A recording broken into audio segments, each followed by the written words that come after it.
তোমাদের সাথে চলে এলাম ছোট্ট একটা ভিডিও নিয়ে। তো তোমাদের সাথে কিছু কথা আগে শেয়ার করি। আমার মেয়ে যখন ছোট ছিল তাকে সব রকম সবাই কিনে দিত, গিফট করতো, বা আমরাও কিনে দিতাম। তখন কিছুর প্রতি তার নেশা ছিল না। আর নেশা ছিল মানে ছোটোখাটো জিনিস, এই পুতুল, টেডি বিয়ার এসব নিয়ে তিনি খেলতেন না। বার্থডেতে অনেক গিফট পেয়েছে, সেগুলো ফ্রিজের মাথায় রেখে রেখে রেখে রেখে নোংরা পুরো যাতা অবস্থা, মানে এখন সেগুলো ফেলে দেবো ওরকম একটা ব্যাপার। এখন তার কি হয়েছে, খুব টেডি বিয়ারের শখ, নেশা, শখ না নেশা। তার সেগুলো নিয়ে খাবে, ঘুমাবে, খেলবে, এরকম একটা ব্যাপার। সেদিন মিস একটা গিফট করলো এনে, সেটা দিয়ে তো থাকে না, আমি দেখিয়ে দিয়েছি আগে। ওটা নিয়ে ঘুমাবে, খাবে, গেল। আজকে গেছিলাম আমি একটা কাজে মধ্যমগ্রাম, সেখানে গিয়ে এই দেখো, এই যে আসার সময় পান্ডা কিনে নিয়ে এসছে। এই যে তানার নাকি এখন পান্ডা দিয়ে খেলার বয়স, নিজে তো একটা পান্ডা। এই যে এই যে এই পান্ডাটা, বড় পান্ডাটা, ছোট পান্ডাটা কিনে নিয়ে এসছে। এই গেল একটা। এবার আমি মধ্যমগ্রাম কেন গেছিলাম, মা এবার সরে যাও। মধ্যমগ্রাম গেছিলাম একটা শাড়ি কিনতে।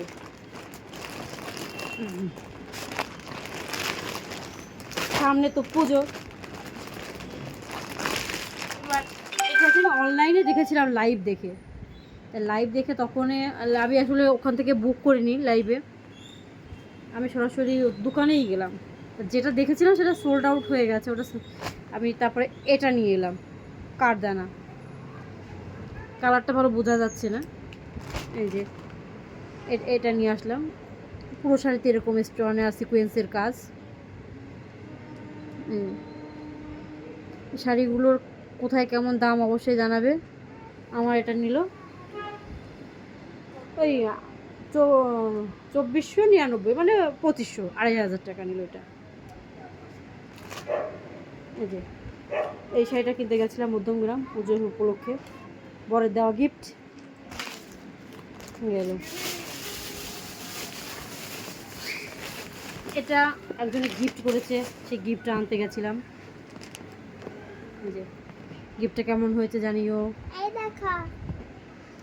এটা একজনে গিফট করেছে একটা দোকান থেকে, ওটা আনতে গেছিলাম। 1.5 লিটারের আছে এটা, প্রেস্টিজের, ভালো কোম্পানির। আচ্ছা, ভিডিওটা অনেক বড় হয়ে যাচ্ছে।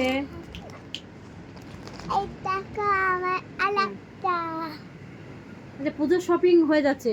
আচ্ছা, আমার বড় একটা প্যান্ট এসছে আছে তার অনলাইনে, খালি গায়ে আছে, কি করে দেখাবো, আপটা দেখিয়ে দিই।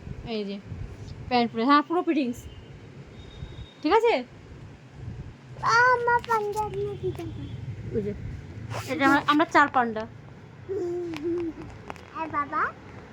বাবা তো আছে, বাবা তো আমাদের মাথার উপর ছাদ, বাবা না থাকলে কি আমরা থাকতে পারতাম মা?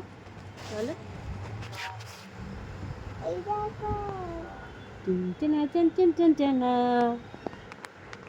ভিডিওটা অনেক বড় হয়ে গেল। Tata, by.